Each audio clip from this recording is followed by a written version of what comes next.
naked. Adjective, meaning completely naked. Blessed. Adjective, meaning endowed with divine favor and protection. My life was hard to understand until I asked myself, how would it look like if I was completely myself in every environment, using all God's gifts, while also knowing I was completely covered by grace? Totally naked, but divinely protected. Thus came the birth of this book series to enlighten, educate, and inspire. Here's part of my story.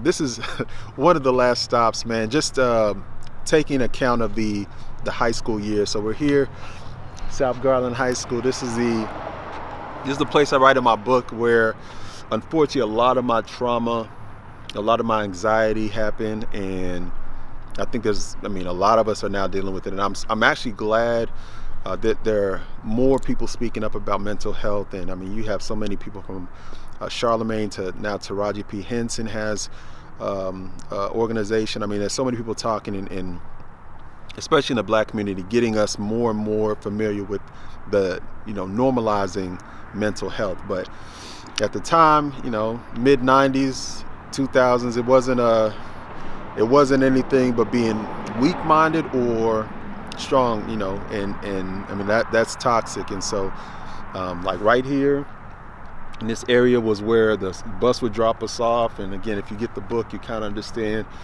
the dynamics of the place I was at when I was on the bus. And then from this point, you would have, a little bit of peace, just coming from here and walking into the building. But then again, as you'll find out, once I got in the building, first period, athletics was, another obstacle. And so what Buck Naked and Blessed represents and what it's supposed to help do is just tell my story about not only helping you, again, physically, but there are so many inner, internal, things that we all are burying at times and struggling at times with. And I even think today with cyberbullying, with so many things related to social media, unfortunately, which again, it's not social media as much as it is how we're using it. It just has become very dangerous. And so as I really speak about and discuss in Buck Naked and Blessed, there are ways, opportunities to, fight back, the mental obstacles, the barriers, the traumas. There are certain steps that you can take and principles that I include in the book. But my personal story was, I would get off the bus and again, come in the building, first period, I had a situation, and literally it took me to the point where I was gonna bring something to school. And I hate even to talk about it sometimes, because I look at what my life is at now and what decision I would have made just to ensure that I didn't have any more people thinking that.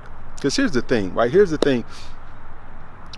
In certain environments, especially in high school, when you're talking about, especially athletes, when you're talking about someone looking weak or being weak, if anybody sees that person is unable to defend themselves, and my situation was, it wasn't even that I could defend myself properly, because my parents wouldn't allow it. Nigerian parents, they don't want you to get in any trouble like that. So I am the middle of three boys. We fought all the time. At no point could I not throw hands, in terms of I knew how to fight. I knew how to fight pretty well at that, but it wasn't even about me being able to fight. I had to suppress that anger because I knew I would get in more trouble at home with my parents. I was more afraid of my parents than I was anything that anyone could do up here. But I was at a point at that time where I was like, I'm not even going to fight. I'm just going to take this, whatever to school, and when I see this person, I'm just going to take care of them, and then I wouldn't even have to explain that it was a back and forth. It would just be done. Thank God I didn't go through with it. Thank God I'm here to tell my stories and hopefully help someone else who might be going through something similar.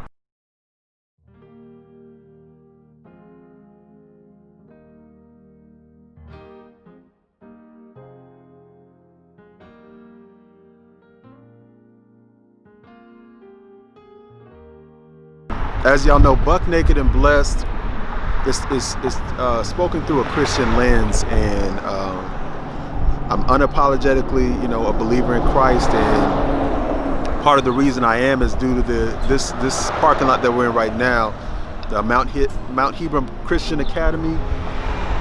One of the most paramount points of, I guess, my struggles with understanding God, believing in God, all of that kind of came to a head around the time I was coming here, and Mount Hebron was extremely.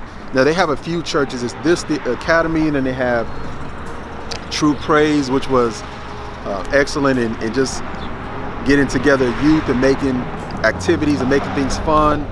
And then they rebuilt a big church, which I'm glad I was a part of at the time in terms of pouring into that fund, because it's a beautiful church. If you don't have a church here in Garland, they're not paying me to say this, but if you don't have a church here in Garland, then please look at the Mount Hebron Church as a way. But I definitely wanted to include this in the documentary because, like I said, we came here. I used to literally take the bus. There's a bus stop. I used to take the bus, get dropped off right here in front of the church, and then come in and man, someone from the church would normally be fine with taking me home or taking me and my brothers home. But this was after my parents had kind of stopped going to church, for a while. At this point, they were separated, they were divorced, and it was such a good church, and Jesus was speaking to me so loudly that we ended up trying to go anyway. We were like, we'll just take the bus, and man, it taking the bus to church, not knowing if you can get home, it really takes a church that's really involved, really connected to the youth for that to be the case. So just definitely wanted to include this in the documentary and just say, man, thank you to the Mount. Not only me, but everyone that me and my brothers were able to meet throughout the process. And just continue to do what y'all are doing here at the Mount. I think it's a phenomenal community, phenomenal word, phenomenal just effort in making sure that things work and that there are other activities outside of church that keep the youth involved. So salute to y'all here at the Mount. First and foremost, thank you if you stayed for all 3 parts of the documentary. This is a 3-part documentary for Buck Naked and Blessed. Y'all got to see the shirt. Buck Naked and Blessed apparel is available. Links in description for the Audible book, which should be out right now. Paperback, Kindle, and then this is my supporters. Thank you so much. But again, this is the end of the documentary. I just wanted to show you guys. In the book, I write about Eastgate Apartments. Eastgate Apartments is an urban legend right now because it's no longer. If you can't tell, but this is a whole apartments. I mean, this had so much activity in my homeboy's building caught on fire one time. His sister, she actually knew my little brother, and she was trying to put her clothes that had all this smoke on them, and that was a whole issue at our house. And in the book I write about the trauma, the bully issue, and the bus situation. Everything happened right here, and it was literally like our apartments was literally like right here, and we would come back and forth to the Showplace Lanes bowling alley. And I really wanted to take y'all here to just kind of understand how important the book detailing my life, being buck naked and blessed. It really just comes down to just understanding who you are and just trusting in God's purpose for you. And I'll just leave it at that.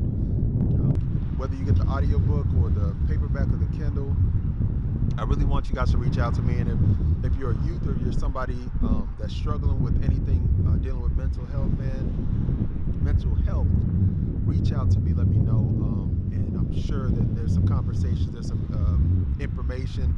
And if you're enjoying the book, please go review it. Please go give me 5 stars. I really appreciate that. It really helps the book out, and it supports the movement.